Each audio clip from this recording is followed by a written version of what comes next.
Assalamualaikum warahmatullahi wabarakatuh. Selamat pagi.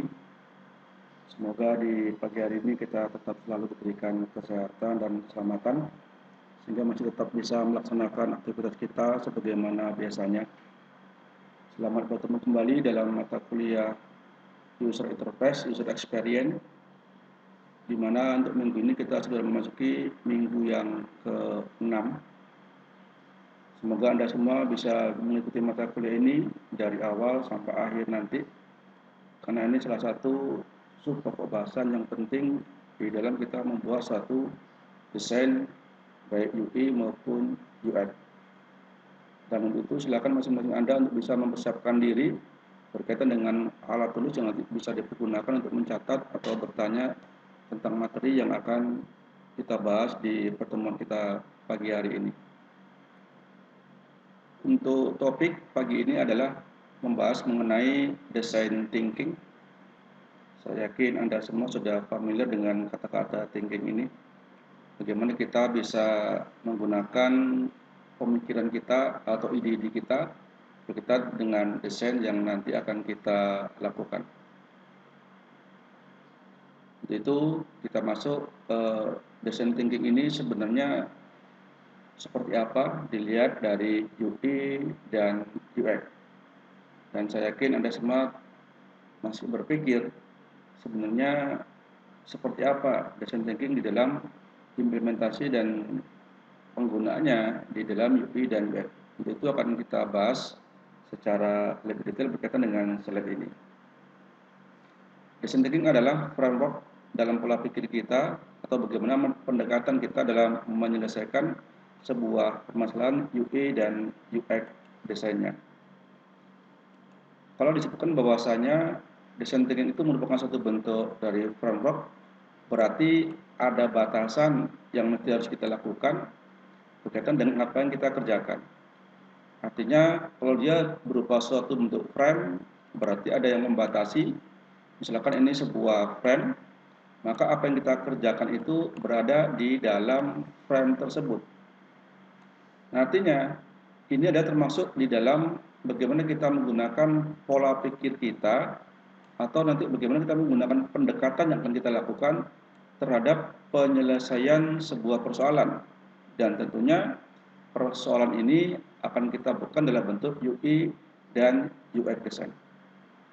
Berkaitan dengan pola pikir dan design thinking, tentu kita sama-sama mempunyai pemikiran dan tentu kita juga punya pola pikir yang berbeda antara satu dengan yang lain di dalam memahami ataupun melakukan satu bentuk pendekatan yang berkaitan dengan sebuah desain. Ya. Nah, untuk itu framework merupakan hal yang penting untuk nanti kita bisa gunakan bagaimana pembatasan yang kita lakukan terhadap apa yang kita pikirkan mengenai sebuah desain atau suatu bentuk gambaran yang nanti harus kita lakukan bagaimana melakukan pendekatan di dalam menyelesaikan permasalahan tersebut. Nah, untuk itu sehubungan dengan pola pikir yang kita sampaikan tadi, kita nggak akan sama antara satu orang dengan orang yang lain. Meskipun nanti pada akhirnya kita mendapatkan hasil yang sama. Dalam sebuah design thinking, ada beberapa hal nanti yang mesti harus diperhatikan di dalam kita menggunakan UI UX berkaitan dengan apa yang kita pikirkan. Sehingga nanti akan terjadi suatu bentuk keselarasan dari pola pikir yang kita lakukan dengan hasil atau dengan penyelesaian dari sebuah masalah yang nanti tentunya diharapkan bisa memberikan pemecahan masalah atau penyelesaian dari sebuah permasalahan yang nanti akan kita hadapi. Namun yang jelas adalah design thinking merupakan sesuatu yang harus kita pikirkan berkaitan tadi dengan framework, ya, area dari kegiatan yang kita lakukan yang memang di dalam pola pikir ini tentu tidak sama antara satu dengan yang lainnya. Nah, inilah bagaimana design thinking yang nanti akan kita bahas lebih jauh lagi berkaitan dengan UI dan UX. Selanjutnya, di dalam design thinking berkaitan tadi dengan framework yang sudah saya jelaskan, maka dia akan berfokus kepada 3 bidang, berfokus kepada 3 hal. Sehingga dalam design thinking berfokus ini bagaimana dia nanti bisa mengintegrasikan, bisa menyatukan berkaitan dengan pertama tentang kebutuhan user, yang kedua dengan kapabilitas teknologi, dan yang ketiga berkaitan dengan bisnis. Nah, bagaimana nanti kita bisa menyatukan ketiga hal ini, di mana penjelasan mengenai bidang-bidang yang berkaitan dengan UI UX ini sudah kita bahas di beberapa minggu yang lalu, yang bisa kita gambarkan sebagai berikut. Maka di gambar ini jelas bahwasanya UI dan UX menempati posisi yang sangat strategis di dalam satu bentuk design thinking, karena UX adalah merupakan bagian dari ketiga bidang tersebut, sehingga dia merupakan titik pusat untuk setiap kegiatan yang berkaitan dengan pengembangan dari UX desainnya. Nah, maka dalam ini berkaitan dengan kebutuhan user yang kita tahu akan terus semakin bertambah, akan terus semakin berkembang sesuai dengan apa yang dia inginkan, dan perkembangan tersebut harus selalu diikuti dengan kapabilitas teknologinya. Dan tentu pengembangan ini bisa saja berkaitan dengan bidang bisnis. Jadi ada kebutuhan user bidangnya, ada teknologi, dan ada kebutuhan bisnis.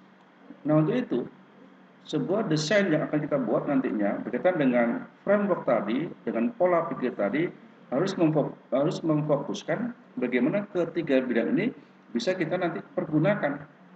Artinya, untuk kita bisa membuat sebuah produk, untuk kita bisa membuat sebuah desain, harus melihat dari ke sisi dari tiga bidang ini. Terutama mungkin dari sisi bisnis dulu. Artinya bisnis apa yang mau kita lakukan, produk apa yang mau kita kembangkan, yang nanti produk ini tentu akan kita kaitkan dengan penggunaan dari teknologi.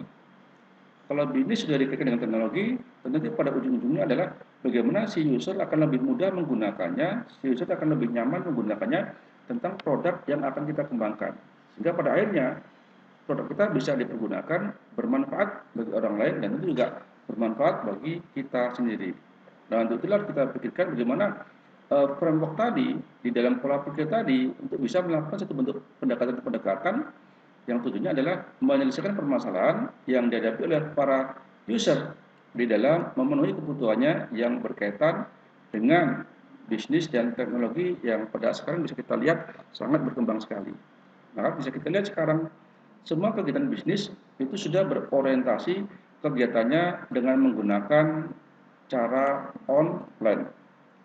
Ya, kalau dulu mungkin secara konvensional, secara penggunaan manual tanpa teknologi, ya, dulu mungkin masih secara konvensional dengan cara mungkin memasarkan di toko-toko dan yang lainnya. Maka sekarang pemasaran sudah berbeda dengan menggunakan fasilitas teknologi, sehingga akses yang didapatkan dengan cara online tentu lebih cepat. Nah, tentu online ini dikaitkan dengan teknologi yang dipergunakan. Dan sekarang bagaimana teknologi yang dipergunakan ini akan mudah dipergunakan juga oleh si user, dalam hal ini adalah yang membutuhkan dari kegiatan bisnis tersebut. Maka adanya pengintegrasian antara ketiga bidang ini, maka inilah yang nanti menjadi fokus bagaimana kita berpikir tentang desain yang akan kita buat, baik UI maupun UX yang akan kita kembangkan. Nah, berkaitan dengan beberapa tugas yang sudah Anda kirimkan di minggu yang lalu, itu semuanya sudah mengarah ke sebuah tugas bagaimana desain yang Anda buat itu sudah mengarah ke semuanya serba online. Ada tentang shopping online yang berhubungan dengan buku, dengan pakaian, kemudian dengan seperpak mobil, dengan sepatu, dan yang lain-lainnya. Artinya Anda sudah berpikir bagaimana sebuah desain itu akan lebih mudah dibutuhkan, diperlukan oleh si user, maka dia harus di-online-kan. Maka dalam konsep design thinking ini berikutnya, memang kita betul-betul fokus kepada bidang-bidang tertentu, di mana nanti bidang inilah yang harus diintegrasikan, dijadikan sebagai satu bentuk satu kesatuan.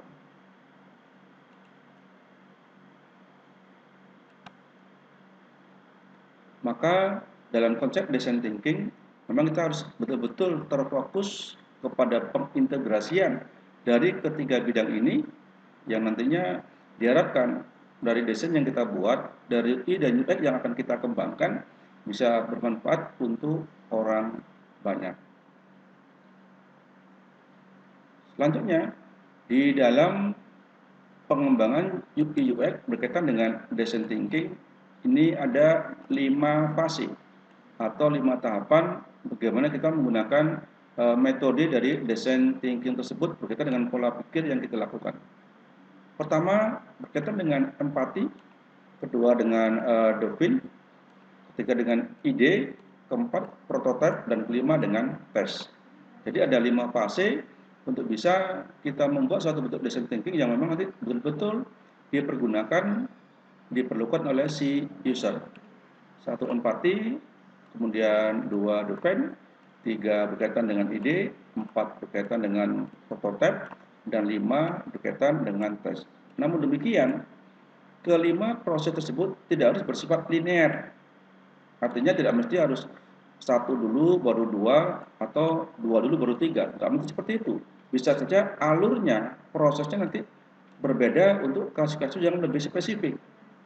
Nanti bisa saja dari ide dulu, baru kemudian muncul ke empati, atau bisa saja nanti dari empati langsung muncul sebuah ide, atau dari ide yang ada bisa langsung nanti muncul ke dalam bentuk tesnya. Jadi bisa demikian, tidak harus linear, tidak harus secara berurut dan bertahap. Tentu nanti ini disesuaikan dengan kasus-kasus yang sifatnya lebih spesifik terhadap sebuah desain baik UI maupun UX. Nah, bagaimana gambaran dari kelima fase ini? Ini akan kita bahas secara satu persatu. Untuk itu silakan dipersiapkan alat tulisnya dan mohon untuk dicermati dengan baik mengenai penjelasan fase dari design thinking ini. Maka kelima fase tersebut dapat digambarkan sebagai berikut. Ya, ini adalah gambaran dari secara urutannya, di mana di sini kita lihat ada empati, ada define, kemudian ada ide, ada prototype, dan ada tes. Untuk memperjelasnya, kita akan bahas secara satu persatu berkaitan dengan fase-fase dari design thinking ini. Pertama kita empati.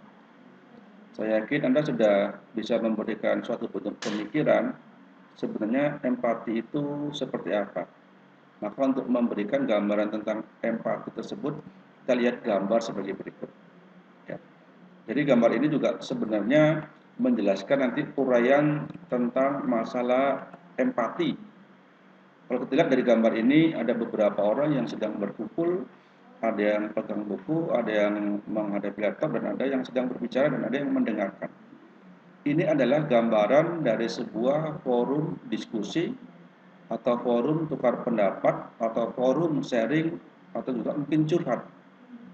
Dari kegiatan seperti ini, nanti kita masing-masing bisa tahu tentang pola pikir, tentang pemikiran dari masing-masing individu yang terlibat di dalam desain tersebut.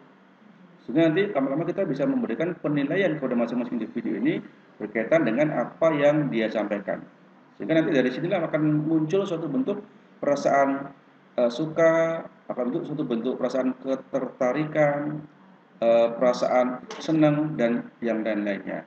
Maka hal ini kan sering kita lakukan, sehingga dari kondisi kita sering bertemu bersama, berkumpul bersama, maka akan ada muncul rasa-rasa tertentu, minimal rasa senang, kemudian juga nanti rasa ingin ketemu kembali dan sebagainya. Maka berkaitan dengan ini, kita lihat sebenarnya empati itu seperti apa. Nah, ini penjelasan dari empati tadi. Empati adalah inti dari desain. Ya. Kalau dikatakan empati inti dari desain, apa yang terdapat di dalam empati tersebut? Nah, kita lihat tanpa pemahaman tentang apa yang dilihat, kita lihat dulu. Jadi apa yang dilihat, kemudian apa yang dirasakan, dan pengalaman. Maka desain adalah tugas yang sia-sia. Artinya, untuk kita bisa membuat sebuah desain yang bagus berkaitan konsep design thinking dengan 5 fase, di mana fase empati ini menjelaskan tentang inti dari sebuah desain. Maka kita harus melakukan pemahaman. Ya, ini pemahaman tentang pertama apa yang dilihat. Ini satu, apa yang dilihat. Kita tahu bahwasanya kita semua pasti pernah melakukan sebuah kegiatan, pernah melakukan sebuah transaksi, pernah membeli sebuah produk barang, pernah memakai sebuah barang. Di awalnya kita lihat terlebih dahulu. Dari kita melihat barang tersebut, dari kita melihat desain atau produk tersebut, maka muncul di diri kita untuk kita merasa tertarik dan membeli serta memakai dari produk tersebut. Contoh misalnya, kenapa kita membeli baju yang warnanya A? Karena kita tahu dan kita lihat warna A itu bagus, polanya bagus, bahannya bagus, dan juga mungkin harganya murah. Maka saya tertarik. Nah, inilah empati yang muncul, yang ada dengan cara kita melihat. Maka dari melihat muncul empati, rasa ketertarikan, rasa suka, rasa senang, sehingga kita menggunakan produk tersebut, kita membeli dari produk tersebut. Awalnya hanya dari melihat, awalnya dari apa yang kita lihat, baik dilihat dalam suatu bentuk etalase toko, dalam sebuah pameran, atau juga melihat dari beberapa produk yang sudah dipakai oleh orang lain. Nah, jadi untuk membuat sebuah desain yang bagus, untuk membuat suatu bentuk pola pikir yang bagus, untuk bisa memiliki sesuatu yang bagus, ini awalnya kita melihat terlebih dahulu. Jadi kita lihat muncul rasa empati kita, rasa senang kita, rasa suka kita, sehingga kita bisa membeli dari produk tersebut. Selanjutnya, setelah dilihat, yang kedua, kita merasakan.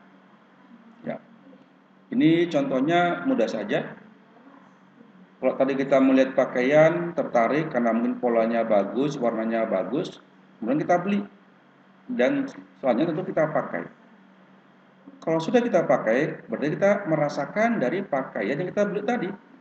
Ternyata dipakai, oh enak dia, nyaman, bahannya halus, tidak panas, sejuk, dan segala macamnya. Maka dari pertama apa yang kita lihat, kemudian kita rasakan, ini adalah sesuatu yang saling punya keterhubungan, punya keterkaitan antara yang dilihat dan yang dirasakan. Maka dari apa yang dilihat dan dari apa yang dirasakan, maka suatu ketika akan muncul rasa suka, ya, rasa suka yang sifatnya terus menerus. Atau kalau kita kaitkan rasa suka, kalau kita sering menggunakannya, sering kita makannya, berarti juga sama kita dengan memiliki rasa ke apa? Kecanduan, candu kita. Ya mungkin candu menggunakan pakaian yang berwarna merah, misalnya candu menggunakan pakaian yang berwarna putih, candu membeli masakan toko A, candu membeli masakan toko B, dan seterusnya. Kalau kita sudah kecanduan tentang sebuah produk yang kita rasakan, nah ini adalah sesuatu yang tanpa kita sadari, kita akan terus membeli, terus merasakan, terus memproduksi, dan segala macamnya.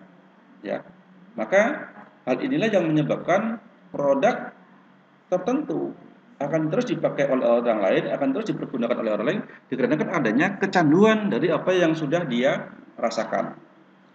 Contoh misalnya, berkaitan dengan apa yang dilihat dan apa yang dirasakan untuk sebuah empati misalnya, dari rasa suka tadi, dari rasa senang tadi kita memakai, maka akan muncul rasa kecanduan dan segala macamnya. Maka bisa kita lihat, tentu masing-masing kita punya kegemaran, punya kesenangan, baik makanan maupun tentang pakaian, kemudian hobi dan yang lain-lainnya. Kenapa sampai muncul suatu bentuk rasa hobi tadi? Karena dari apa yang kita lihat dan dari apa yang kita rasakan.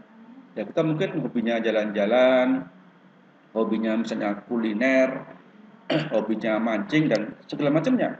Awalnya adalah tentu dilihat dulu, dilihat dirasakan ternyata enak, maka kita suka, maka kita bisa menjadi satu bentuk yang tadi saya katakan menjadi suatu bentuk kecanduan. Nah kalau kita sudah candu, apapun akan kita lakukan.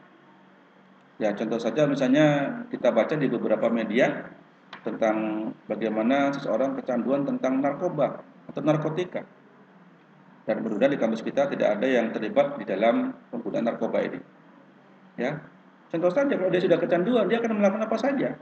Karena memang itu yang dia rasakan. Nah, sama dengan kita, kalau kita sukanya misalnya menggambar A dan dari saya gambar itu cocok dengan kita, maka kita seterusnya juga akan menggambar A tadi. Kalau kita suka makanan B, dan sudah kita rasa memang itu enak, maka kita juga akan punya kecanduan untuk membeli terus makanan B tadi. Nah, hal seperti inilah yang memang harus kita pikirkan, bagaimana kita bisa menggunakan design thinking tadi membuat sebuah produk. Jika produk itu dilihat oleh orang lain, kemudian dia rasakan, maka dia muncul ketertarikan. Jika produk yang kita buat akan banyak dipergunakan oleh orang lain, karena orang tersebut merasa kecanduan, merasa suka, merasa senang. Ya, kita saja kalau misalnya senang kepada produk-produk tertentu, pasti kita akan membelinya, karena kita sudah merasakan dari produk tersebut. Nah, dengan demikian, ya, berkaitan dengan pemahaman tadi, maka juga jika kita melihat sebuah produk, harus butuh pemahaman yang lebih jauh. Maka pemahaman ini nanti jika kita membelinya, maka kita berkaitan dengan yang dirasakan. Jadi empati tadi pertama berkaitan dengan yang dilihat, kemudian kedua dirasakan. Dan yang ketiga, bisa juga muncul empati tersebut dari adanya pengalaman. Ya, pengalaman. Pengalaman apa? Kita contohkan saja misalnya orang akan lebih suka misalnya untuk melakukan kegiatan yang sifatnya masakan maupun makanan gitu ya. Karena dia mungkin sering ke rumah temannya itu disajikan dengan berbagai macam makanan. Sehingga lama-kelamaan dia mungkin akan terbiasa sehingga dia bisa membuat sebuah makanan yang lebih banyak sehingga dia mungkin lebih suka dan kegiatan yang sifatnya adalah mungkin kuliner.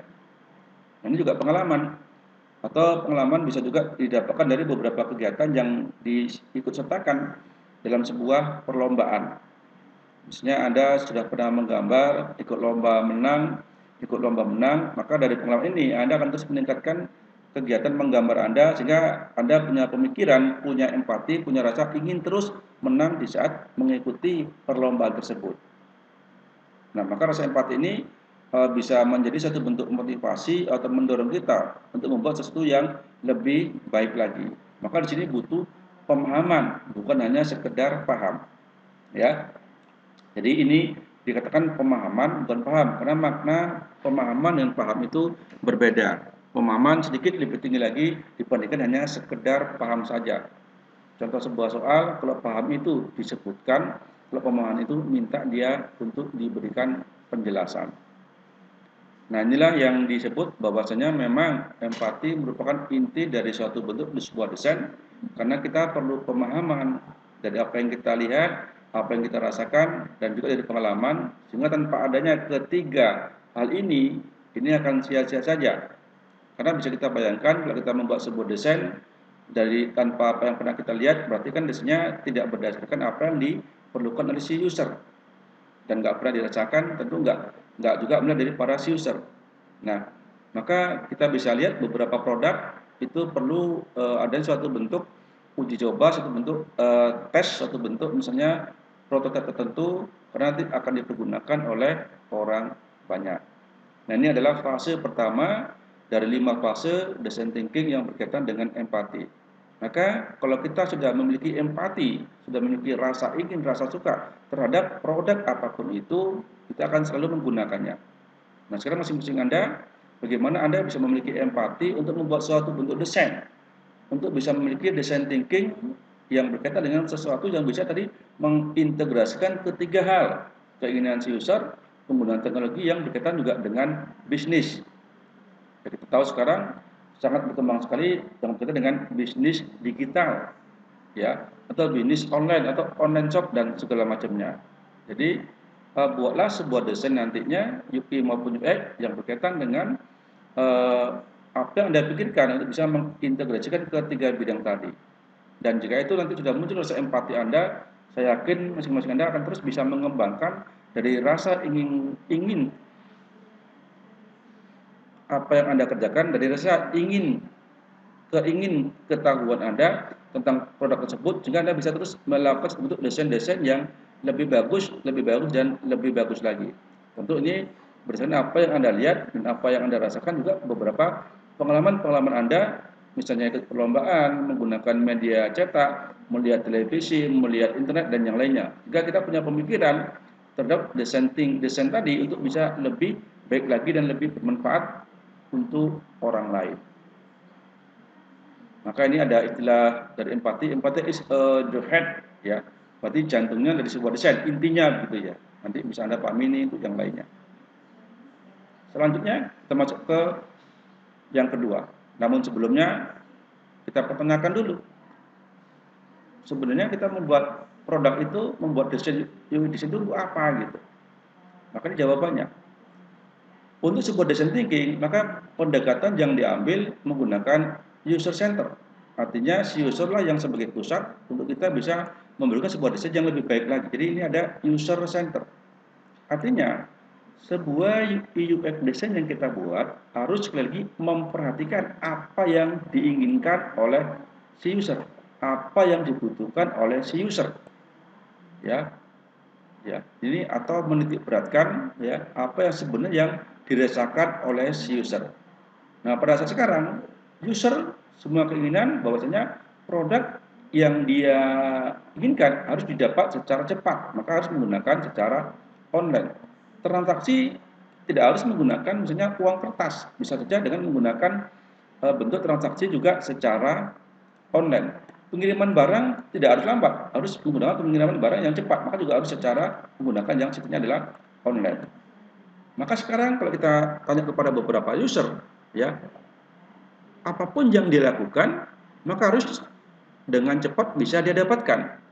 Maka salah satu teknologi yang bisa dipergunakan adalah menggunakan teknologi yang sifatnya cepat, ya.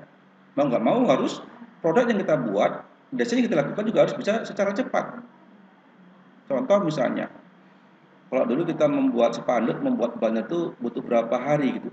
Pada saat kita menggunakan bahannya kain. Mungkin Anda pernah mengalami ini. Nah, sekarang dengan beberapa menit saja kita membuat sebuah banner, membuat sebuah desain itu dengan bahan yang plastik lebih cantik bahannya, juga waktunya bisa lebih cepat.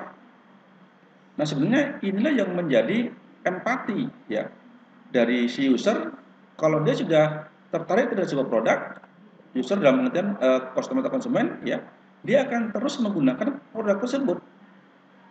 Apakah saat ini masih ada sebuah banner, masih ada sebuah eh, spanduk yang menggunakan kain? Saya kira sudah nggak ada lagi. Semuanya pakai menggunakan yang plastik. Dan kita lihat juga beberapa desain yang berkaitan dengan misalnya acara-acara pesta pernikahan, bunga yang dulunya dipakai jarum, itu sudah diganti dengan menggunakan media papan lagi. Dan mungkin ke depan yang menggunakan bunga juga akan hilang, diganti dengan papan, dan juga mungkin yang lebih cantik lagi, bisa saja diganti dengan banner tadi itu gitu ya. Artinya sekarang memang di dalam UI UX design berkembang sangat pesat sekali. Dan kita harus tahu apa yang menjadi keinginan si user terhadap sebuah produk yang berkaitan dengan desain tadi. Ya, tentu ke depan bisa saja muncul sebuah desain yang mungkin sifatnya adalah visualisasi. Sehingga dengan visualisasi mungkin informasi akan lebih menarik lagi, sebuah desain akan lebih lebih mengundang perhatian orang lain lagi, jika orang lain akan cenderung menggunakan muncul empati, suka, dan itu dia ingin memakai dari desain tersebut. Ya. Nah, inilah beberapa alasan kenapa kita mesti membuat sebuah desain yang kita buat harus semaksimal mungkin. Karena supaya dia bisa dipergunakan oleh orang lain, jelas berpusat kepada si pengguna. Ya. Karena pada intinya adalah kita harus dapat membuat suatu bentuk desain, membuat sebuah produk yang benar-benar ya, yang benar-benar memang dibutuhkan oleh masyarakat dan bisa menyelesaikan permasalahan yang dihadapi oleh si user.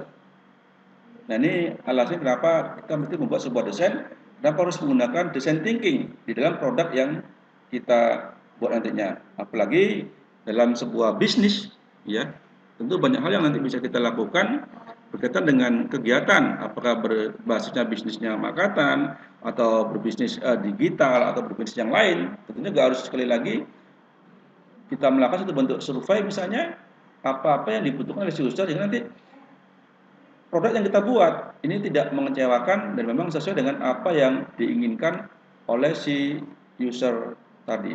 Ya, jadi ingat ini menggunakan user center sebagai pusat kita untuk bisa memberikan atau mendapatkan informasi berkaitan dengan sebuah desain dari produk.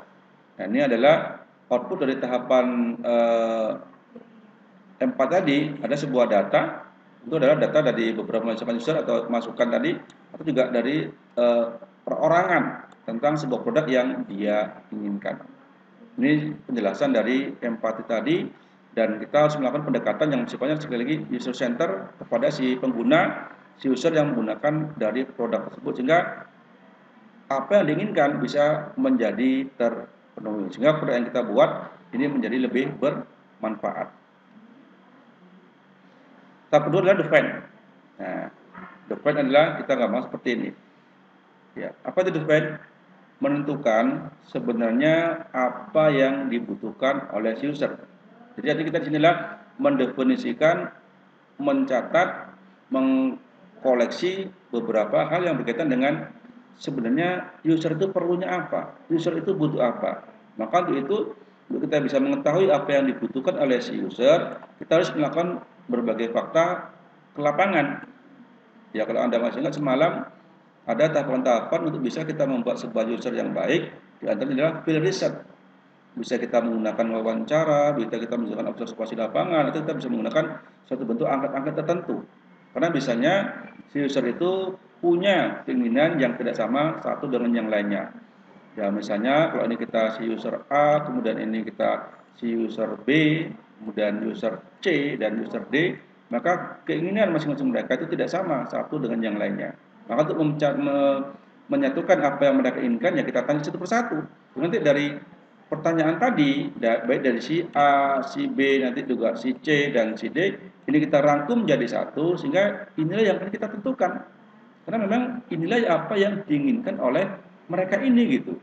Ya, sehingga apa-apa yang kita butuhkan, kita jadikan rangkuman menjadi satu, dan kita simpulkan.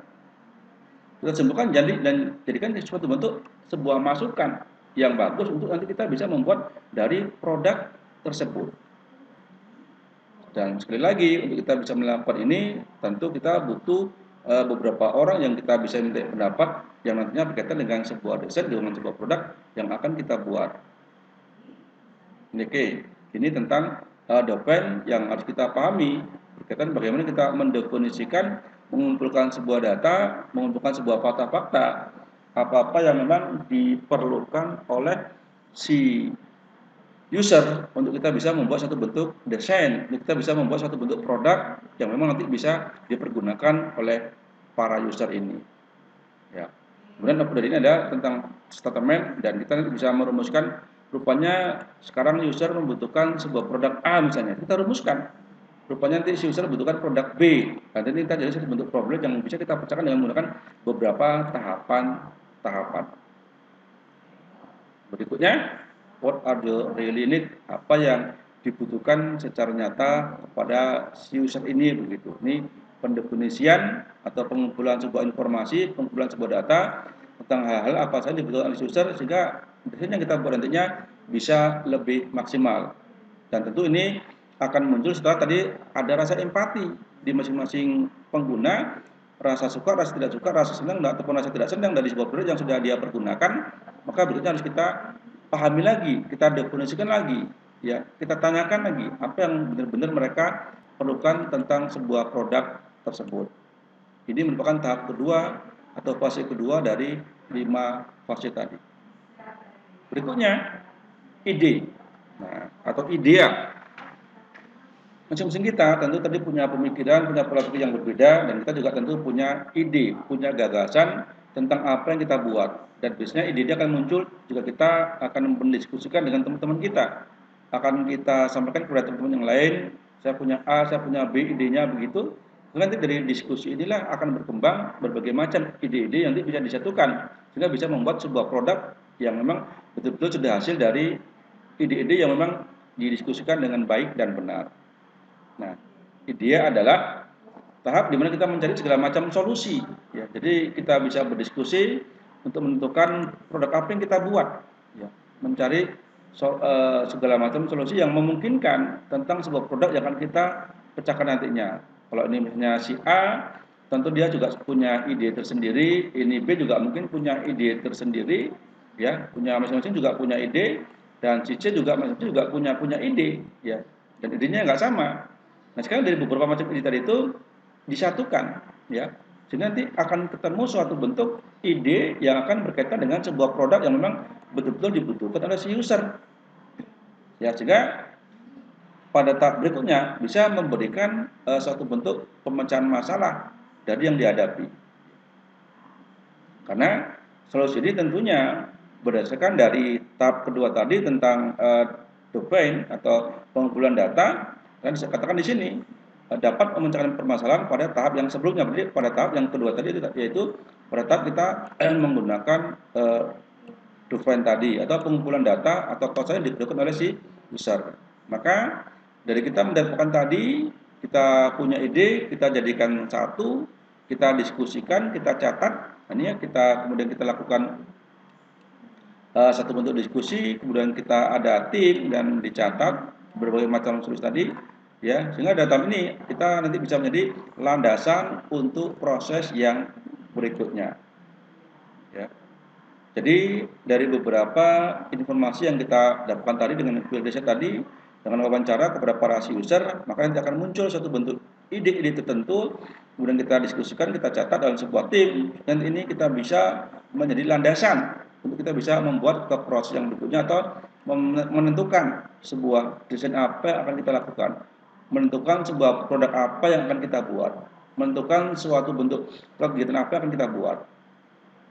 Nah, maka semalam juga sudah pernah kita sampaikan bahwasanya UI dan UX akan lebih bagus bila dia dikerjakan dengan menggunakan suatu bentuk tim.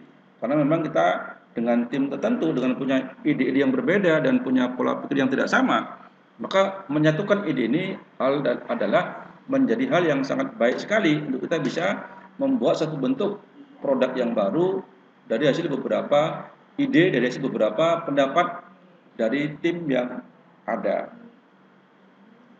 Jadi digenerate ya berbagai macam ide untuk kita pikirkan menjadi satu bentuk pemecahan solusi. Dan kita sebenarnya sudah sering melakukan diskusi ini berkaitan dengan pendapat kita yang tidak sama, sehingga kita samakan pendapatnya, maka akan didapat satu bentuk kesimpulan yang menjadi landasan kita, yang menjadi pegangan kita untuk kita bisa membuat sebuah produk yang memang betul-betul diperlukan dan diinginkan oleh si user atau oleh si pengguna. Ini yang ketiga. Yang keempat, kita teruskan. Ya, namun sebelumnya kita untuk sebuah ide ini memiliki beberapa landasan. Ya, jadi beberapa ide tadi karena kita memang beberapa tim ada beberapa landasan yang mesti harus kita pahami. Pertama, ya, karena kita punya pola pikir yang berbeda dan tidak sama, maka jangan mudah menghakimi tentang ide yang sudah dikemukakan oleh tim kita atau oleh teman kita. Ya, ya. Artinya kita jangan langsung mengatakan ini tidak mungkin, oh idenya nggak bagus, oh idenya nggak jelek, atau oh idenya jelek begitu ya. Jangan seperti itu. Jadi kita tidak boleh menjustis, menghakimi ide itu jelek begitu. Ide itu tidak menarik, ide itu kuno. Nggak boleh seperti itu. Karena bisa saja tidak ada ide yang tidak masuk akal. Semua itu masuk akal sebenarnya. Bisa kita pilih dengan baik. Jadi tidak boleh menghakimi. Bisa saja ide itu mungkin nggak bagus bagi kita, tapi bagi tim yang lain, bagi orang lain mungkin cukup bagus. Ya.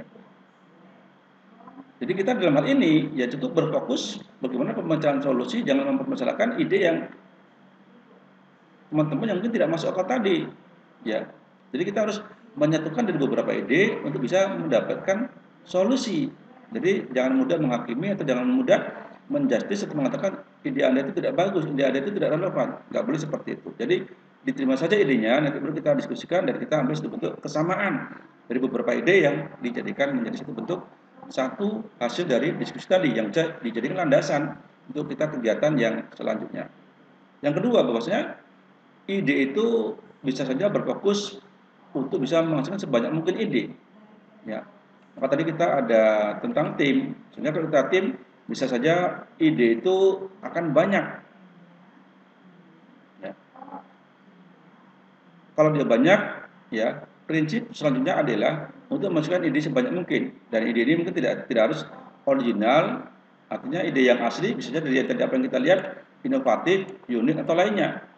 Ya, ide di sini bisa saja dari pengalaman. Nah, tadi ada pengalaman ya, pengalaman dari bisnis yang sudah dilakukan. Ya. Karena dengan banyaknya ide, ini juga nanti bisa memberikan satu bentuk ide-ide yang baru lagi. Meskipun pada dasarnya ide orang itu mungkin dia tidak original, ya mungkin tidak asli, tidak inovatif, tidak mengalami perkembangan, dan mungkin tidak unik. Tapi dari sini bisa saja ditambahkan dari ya pengalaman. Nah, pengalaman sama kita sebenarnya pengalaman ini adalah sesuatu yang baik bagi kita. Kan ada pepatah mengatakan pengalaman adalah guru yang baik untuk ditiru. Seseorang yang sudah berpengalaman di dalam bidang desain, tentu hasilnya akan lebih bagus, lebih baik dibandingkan dengan orang yang baru berkecimpung, baru bekerja di dalam bidang desain tersebut. Dan ini pasti. Namun biasanya pengalaman juga harus ditunjang dengan ide-ide yang sifatnya inovatif dan unik. Sehingga tidak hanya itu saja yang mereka kerjakan. Jadi ada satu bentuk perubahan, ada satu bentuk perkembangan mengikuti dari teknologi yang dipergunakan. Sehingga dengan demikian akan lebih bagus lagi jika pengalaman yang sudah dimiliki ditambahkan dengan ide-ide baru yang sebenarnya mungkin lebih inovatif dan itu juga unik, artinya berbeda satu dengan yang lainnya, sehingga produk itu memang betul-betul memiliki manfaat untuk tim maupun untuk nanti dipergunakan oleh masyarakat secara lebih luas lagi. Jadi ini yang kedua landasannya ya bisa saja ide itu sebanyak mungkin dan nanti dari sini akan bisa memunculkan ide-ide yang baru. Maka juga kan pendapat 2 orang, 3 orang lebih bagus dibandingkan hanya pendapat untuk 1 orang saja. Ide juga begitu, akan lebih bagus banyak ide-ide yang muncul dibandingkan hanya 1 atau hanya 2 ide saja. Karena dari situ nanti muncul beberapa ide-ide pengembangan yang mungkin lebih inovatif dan mungkin lebih unik atau yang lainnya. Kemudian yang ketiga, landasan ide tadi, maka bisa saja dari ide tersebut akan memunculkan rasa adanya untuk budaya kita akan rasa percaya, rasa pede itu, percaya diri. Ya, adanya rasa kepercayaan dan percaya diri yang besar dalam tiap anggota tim untuk berani mengemukakan pendapat atau idenya. Jadi dalam satu bentuk kerja tim, dalam satu bentuk UI UX design, dalam membentuk suatu bentuk desain atau gambar atau pola atau desain thinking yang sudah Anda pikirkan tadi, jangan ragu untuk ya, jangan ragu untuk tetap membuat desain apapun itu yang Anda buat.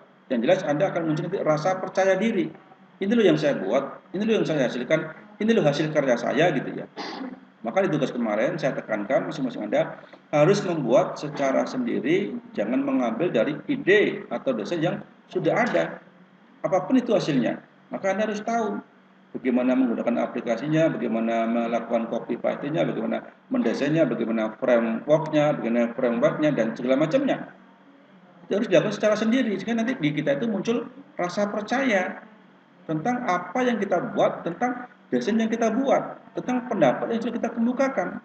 Ya.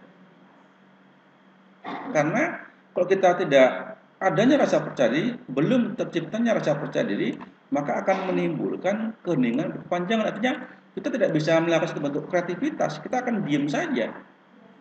Maka kita harus merasa harus merasa pede, harus merasa percaya diri tentang desain yang kita buat apapun hasilnya, sehingga kita nanti bisa membuat desain-desain yang lain lagi. Sehingga kalau tadi misalnya masih kurang bagus, diperbaiki lagi, nanti menjadi bagus, diperbaiki lagi, menjadi sangat bagus, diperbaiki lagi, menjadi sangat bagus sekali. Jadi tahapan seperti itu. Ya, jadi kita harus pede saja tentang desain yang kita buat. Karena dari contoh-contoh kasus kemarin, saya sudah memberikan tentang format daripada UI dan desain tersebut sudah ada untuk ya wireframe-nya begitu, sehingga Anda tinggal mengembangkan lagi. Jadi mohon diingat ya, pokoknya semua tugas-tugas yang sudah saya berikan sekali lagi mohon untuk dikerjakan secara mandiri berdasarkan referensi petunjuk dari yang sudah diberikan. Juga Anda bisa menggunakan referensi internet atau yang lainnya. Yang jelas Anda harus percaya, Anda harus pede, punya rasa percaya diri terhadap hasil kreasi yang Anda buat, sehingga Anda bisa melakukan perubahan, melakukan satu bentuk inovasi yang lebih bagus lagi. Kurang bagus, bagus, sangat bagus, bahkan nanti menjadi sangat bagus sekali. Nah, harus kita punya rasa percaya diri terhadap ide-ide yang ada di pola pemikir Anda, terhadap design thinking yang nanti akan Anda kemukakan dalam satu bentuk produk atau dalam satu bentuk pengembangan dari UI dan UX desainnya. Nah, inilah tiga hal yang berkaitan dengan landasan dari ide tadi, di mana ide ini masuk ke dalam fase ketiga dari 5 fase dari design thinking. Lalu, apa selanjutnya yang harus kita lakukan? Kalau kita sudah punya empati, sudah punya rasa suka, sudah punya gambaran, maksudnya si konsumen, si user butuh A, B, C. Kemudian kita sudah mendiskusikan dari hasil riset tadi, A, B, C ini, si kebutuhan si A ini, kebutuhan si B ini, kebutuhan si ini. Kita sudah dapat tiga hal itu. So, next. Lalu apa yang kita lakukan dari teman-teman kita tadi itu? Jawabannya kita lihat sebagai berikut. Nah, apa yang kita lakukan setelah kita tadi sudah rada rasa empati, sudah punya definisi yang beberapa kebutuhan user dan punya ide-ide cemerlang. So next, apa yang kita lakukan? Nah, maka ide itu harus kita fokuskan. Dan supaya kita ide itu fokus, ada sebuah aplikasi, ada sebuah alat bantu yang bisa kita bagaimana memfokuskan ide tersebut berkaitan dengan UI dan UX design. Maka ide ini bisa diberikan dalam bentuk namanya mind mapping. Ya. Maka dengan nanti adanya mind mapping sini atau pemetaan pemikiran, pemetaan ide tadi, ya pemetaan tentang pola-pola pikir yang nanti kita petakan, yang nanti kita akan kelompokkan, bagaimana apa yang sudah kita pikirkan, apa yang terpikir di kita bisa kita kembangkan lagi UI menjadi UX. Nah ini contoh dari pemetaan pemikiran kita dalam bentuk gambaran seperti berikut.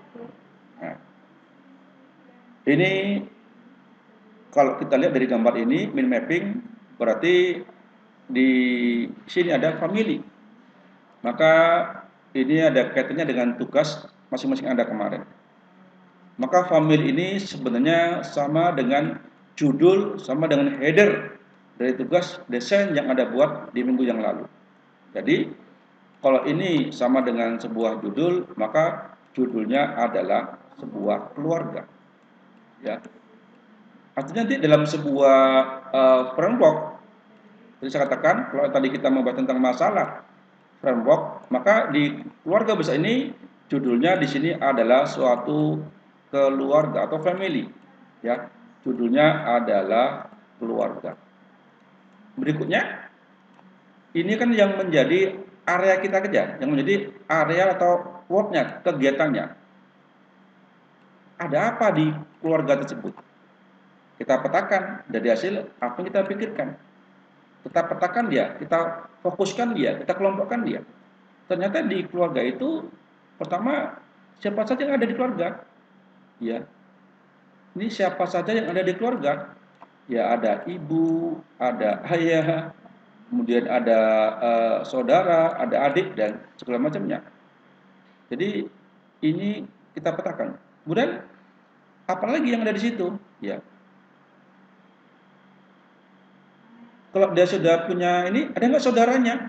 Ternyata saudaranya. Di mana tinggalnya? Masing-masing di mana tempat tinggalnya saudara tadi itu? Yang tempat tinggalnya ini ada tempat tinggalnya yang ada di A, tempat tinggalnya ada di B, tempat tinggalnya ada di C.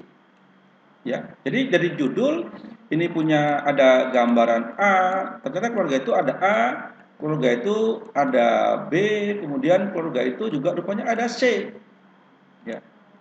Jadi ini judulnya begitu. Kemudian dari keluarga itu juga dikatakan di things we do together. Ada nggak mungkin kegiatan yang dilakukan? Ya. Apa kegiatannya ya? Apa kegiatan yang lain ya? Apa yang dia pikirin tentang keluarga tadi? Dan mungkin masing-masing keluarga tadi punya hobi yang berbeda-beda. Ya punya hobi A, punya hobi B, punya hobi C, ya.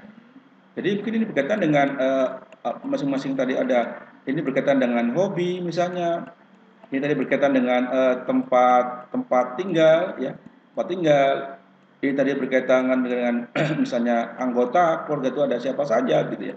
Ada anggota keluarga, ya.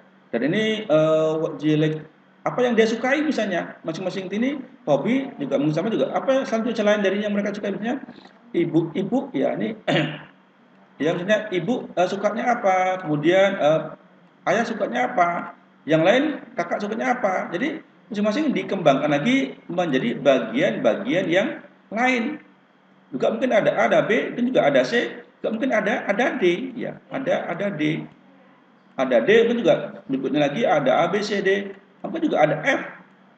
Nah, jadi apa yang kita pikirkan dengan desain tadi bisa kita kelompokkan, bisa kita bikin dia min mapping, sehingga nanti bisa lebih menjadi satu bentuk hal yang menjadi fokus. Nah, bisa lebih fokus lagi.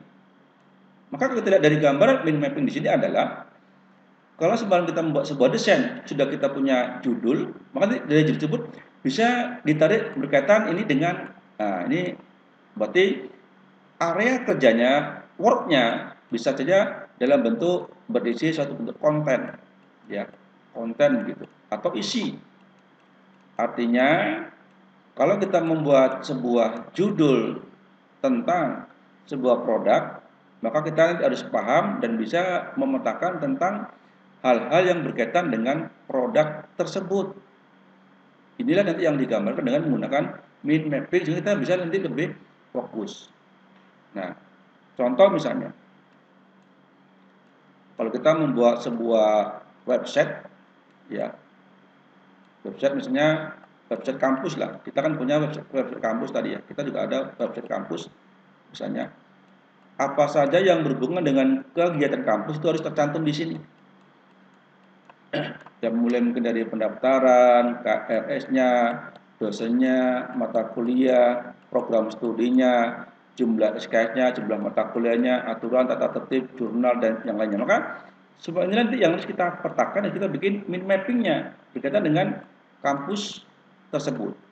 Maka tadi frame-nya kita buat sebagai judul, maka word-nya, kegiatannya adalah inti atau konten dari isi yang berkaitan dengan judul tersebut.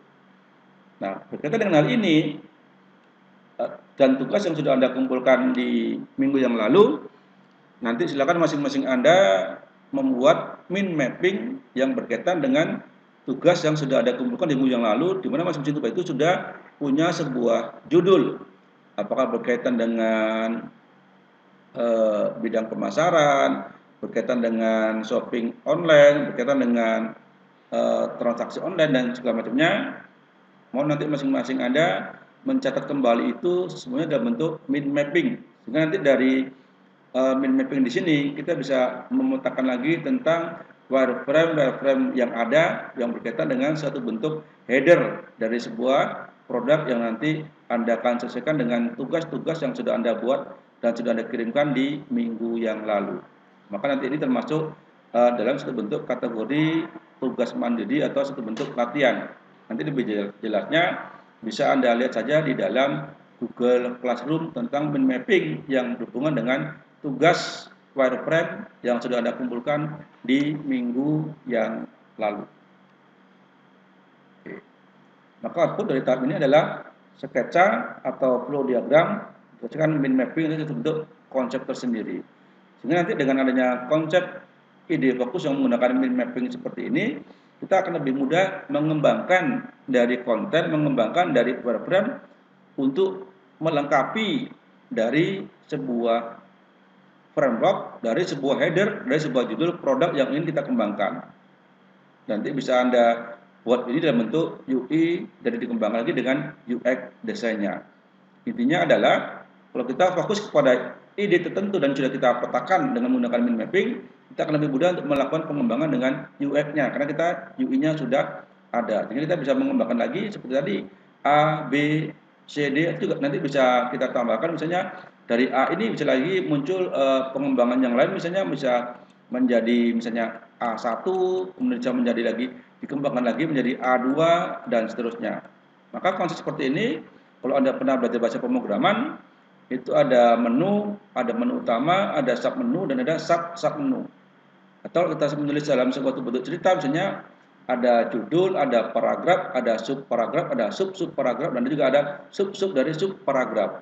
Nah, ini pengembangan sebenarnya menggunakan cara yang sama untuk mempermudah bagaimana kita nanti bisa menguraikan, menjelaskan tentang beberapa hal yang berkaitan dengan desain yang punya keterkaitan dan memang diperlukan untuk melengkapi dari sebuah header UI UX desain yang sudah Anda buat. Silakan nanti dibuatkan mind mappingnya sesuai dengan tugas wireframe yang sudah Anda kumpulkan di minggu yang lalu. Oke, berikutnya kita masuk ke prototype yang merupakan fase keempat dari 5 fase untuk desain thinking tadi. Prototype ini sudah kita jelaskan di beberapa pertemuan yang lalu, merupakan satu bentuk gambaran yang nanti akan bisa diimplementasikan. Artinya prototype merupakan satu implementasi di dalam kita nanti mencari satu bentuk untuk solusi, ya. Namun demikian, prototipe belum bisa langsung dipergunakan karena masih memiliki sumber daya beberapa informasi yang dirasa masih minim, ya. Begitu kurang detail spesifikasinya, ya. Dan biasanya di dalam prototipe ini ada yang disebut dengan namanya fidelity, ya. Ini ada fidelity dan biasanya ada yang low fidelity dan ada yang high fidelity. Artinya kalau low fidelity berarti sebuah prototipe yang memang masih banyak memiliki kekurangan dan belum siap untuk dipergunakan. Tapi yang high berarti sebuah prototipe yang memang hampir mirip yang sebenarnya dan nanti akan bisa diimplementasikan dengan melengkapi beberapa bagian-bagian yang diperlukan di dalam pengembangan sebuah produk atau sebuah sistem tertentu. Kenapa kita perlu prototipe? Tujuannya adalah untuk memberikan satu bentuk jawaban dari beberapa pertanyaan tadi yang tentunya diajukan oleh si user, yang diperlukan oleh si user, untuk kita bisa mengembangkan atau membuat sebuah bentuk produk baru. Sehingga dengan adanya prototipe ini bisa menjadi satu bentuk bahan untuk contoh atau untuk memvalidasi atau ketergunaan dari produk dan adanya efisiensi karena kita memang sudah punya contoh sebelumnya, ya. Jadi prototipe ini sepertinya adalah suatu bentuk contoh dari sebuah produk yang kita akan bisa mengikutinya dari contoh yang sudah ada. Sehingga dengan demikian memang bisa menjadi berguna, ya, dan bisa lebih efisien untuk kita bisa mengembangkan dari produk tersebut. Artinya bisa mengembangkan lagi dari UX menjadi dari UI untuk bisa menjadi satu bentuk UX. Dan biasanya beberapa kegiatan berkaitan dengan sebuah desain, biasanya ada prototipenya dulu atau kita semalam ada wireframe-nya dulu sebelum nanti diimplementasikan, ya. Ada blueprint-nya dulu sebelum nanti diimplementasikan. Nah, biasanya kita dalam hal ini banyak sekali tentang misalnya dalam bidang untuk pembangunan gedung atau rumah, untuk bidang pekerjaan jembatan, pekerjaan jalan dan segala macamnya. Ini biasanya perlu prototipe, perlu gambaran yang kasar maupun gambaran yang detail berkaitan dengan pekerjaan yang akan dilakukan terhadap bidang-bidang tadi seperti rumah, gedung, ataupun juga jembatan dan yang lainnya. Sehingga di saat tadi akan diimplementasikan, ini betul-betul mengacu kepada prototipe yang sudah ada, sehingga memang betul-betul bisa tadi berguna dan untuk memvalidasi. Artinya untuk membenarkan, membuktikan apakah memang ini sesuai tidak dengan yang sudah direncanakan sebelumnya, sesuai tidak dengan desain yang sudah ditentukan sebelumnya. Sehingga dikatakan bagus prototipe untuk dijadikan suatu bentuk fasilitas di dalam memenuhi beberapa pertanyaan yang tadi sudah diajukan oleh si consumer atau si user tadi. Sehingga dengan prototipe bisa membantu kita sekali lagi untuk mengembangkan sebuah produk atau membuat produk akan lebih baik lagi dari UI menjadi UX. Nanti silakan Anda lebih pahami lagi berkaitan dengan prototipe yang terbagi menjadi low fidelity dan high fidelity. Tentu ini ada beberapa kriterianya, ada beberapa persyaratannya. Silakan nanti dipahami dari referensi yang bisa Anda cari secara elektronik maupun yang secara digitalnya. Jadi ini adalah fase yang keempat tentang prototipe, dari tadi empati, kemudian define, ide, dan prototipe. Artinya kalau tadi kita sudah punya rasa empati, suka, kemudian sudah kita tahu apa yang dibutuhkan oleh si user, dan kemudian kita sudah diskusikan, kita punya gambaran, maka harus dibuat prototipenya, dibuat gambarannya tentang produk apa yang akan kita buat. Jadi harus ada contohnya dari hasil-hasil yang sudah kita lakukan di 3 tahapan sebelumnya. Kemudian di tahapan terakhir tes. Nah, tentu ini juga butuh suatu bentuk implementasi langsung, suatu bentuk pengujian apakah memang dari fase 4 tadi itu bisa kita laksanakan apakah dari 4 fase tadi itu betul-betul bisa kita buat sebuah produk yang memang ini merupakan produk yang diinginkan oleh si user berdasarkan tadi tentang suatu bentuk define berdasarkan informasi yang memang diperlukan oleh si user. Maka itu perlu adanya satu bentuk tes atau pengujian dari sebuah UI dan UX design yang akan kita lakukan.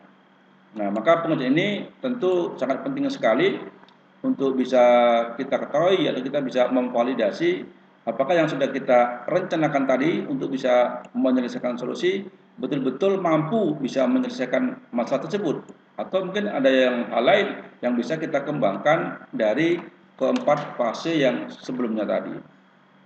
Jadi tes ini merupakan satu bentuk pembuktian apakah dari empati, dari define, dari ide, dari prototype betul-betul bisa memberikan satu bentuk solusi, bisa membantu tentang apa yang diinginkan oleh si user berkaitan dengan sebuah produk, misalnya bisa saja produk A, produk B maupun produk C sesuai dengan kondisi dari penggabungan ketiga bidang tadi, bisnis, teknologi, dan keinginan dari si user itu sendiri. Maka ini perlu pengujian, perlu untuk testing, perlu untuk dilakukan satu bentuk uji coba. Sehingga nanti bisa saja di saat testing ini sedang berjalan, yang sedang berlangsung, nanti akan muncul lagi masukan-masukan baru, ya, muncul ide-ide baru, muncul kebutuhan-kebutuhan baru, ya. Dan memang beberapa ini nanti bisa saja kita belum mengetahui tentang kebenarannya, namun mungkin saja berlawanan, ya. Tapi nanti dari sini kita bisa ambil kesimpulan bahwasanya ternyata dari fase-fase yang kita lakukan tadi itu banyak hal yang kita jumpai, sehingga kita bisa saja mengenal si user tadi akan lebih baik lagi, ya. Karena biasanya keinginan si user itu akan terus berkembang, akan terus berubah, tentu berdasarkan apa yang dia inginkan. Baik mengenai sebuah tampilannya, kalau dalam sebuah desain, baik tentang isi dari tampilan tersebut, maupun tentang penggunaan warna dan kelengkapan dari sebuah konten.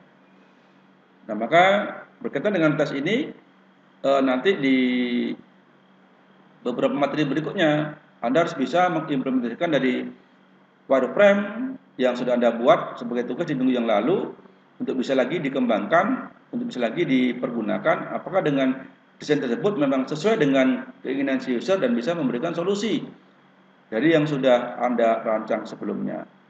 Nah, inilah 4 hal atau 5 tahapan dari fase design thinking yang mesti harus kita pahami, dan ini tidak harus berlaku secara linear. Bisa saja dari ide dulu kemudian dites, atau dari define dulu baru muncul empati dan yang lainnya. Jadi harus tidak berlaku secara linear, tapi bisa saja berlaku secara acak disesuaikan dengan kebutuhan dan spesifikasi di masing-masing UI dan UX desain tersebut. Jadi memang perlu dites untuk kita bisa mengetahui kebenaran atau hasil dari yang kita rencanakan di tahap fase-fase sebelumnya berkaitan dengan UI dan UX design yang ada di dalam pola pikir kita masing-masing. Nah, tentu selanjutnya adalah sebagai satu bentuk pertemuan kita di hari ini yang berkaitan dengan design thinking yang merupakan pola pendekatan untuk penyelesaian sebuah masalah, di mana prosesnya tidak harus secara linear, ya. Ini prosesnya tidak harus secara linear, dan design thinking bertujuan untuk memvalidasi, artinya apakah memang betul dari apa yang kita buat tadi itu sesuai dengan keinginan user, itu bisa lebih cepat dan lebih sering, ya. Maka dengan begitu kita bisa juga gagal lebih cepat dan juga bisa memperbaiki diri lebih cepat karena memang kita sudah mempunyai pola pikir yang kita lakukan. Artinya kita tidak berlama-lama lagi menunggu suatu bentuk keberhasilan. Kalau dia berhasil, kalau gagal ya bisa kita perbaiki dengan sesegera mungkin. Nah, ini berkaitan dengan design thinking yang memang harus Anda pahami di dalam membuat satu bentuk pengembangan dari UI dan UX design yang berkaitan dengan 5 fase tadi. Empati, define, ide, prototipe, dan terakhir adalah mengenai tes. Ini yang bisa saya jelaskan di minggu ini, dan ini ada tugas mandiri untuk Anda semua. Tugas mandiri ada, tadi masih ingat, tugasnya adalah Anda membuat min mapping dari header wireframe yang sudah Anda kirimkan sebagai tugas mandiri di minggu yang lalu. Nanti kita akan membahas lebih jauh lagi tentang mind mapping ini sesuai dengan tugas masing-masing Anda untuk bisa nanti dikirimkan kembali dan bisa kita evaluasi bersama sehingga nanti apa yang Anda buat berkaitan dengan desain wireframe-nya betul-betul sudah memenuhi tentang beberapa keinginan misalnya yang diperlukan oleh si user berkaitan dengan UI desain yang sudah Anda rancang sebelumnya. Apakah memang ini betul-betul merupakan keinginan si user atau perlu beberapa penambahan atau perbaikan lagi untuk bisa kita kembangkan sehingga bisa memberikan satu bentuk UI desain yang lebih maksimal dan sesuai dengan apa yang diperlukan oleh si user atau pengguna atau para konsumen nantinya. Demikian yang bisa saya sampaikan di pertemuan ini. Terima kasih untuk perhatiannya dan nanti kita bisa berdiskusi melalui media online kita baik WhatsApp maupun kita berinteraksi dengan Google Meet untuk materi ini dan untuk memahami materi yang selanjutnya juga Anda bisa nanti membaca kembali materi yang sudah saya kirimkan di Google Classroom. Demikian yang saya sampaikan dan saya sudahi. Wabillahi taufiq wal hidayah. Wassalamualaikum warahmatullahi wabarakatuh.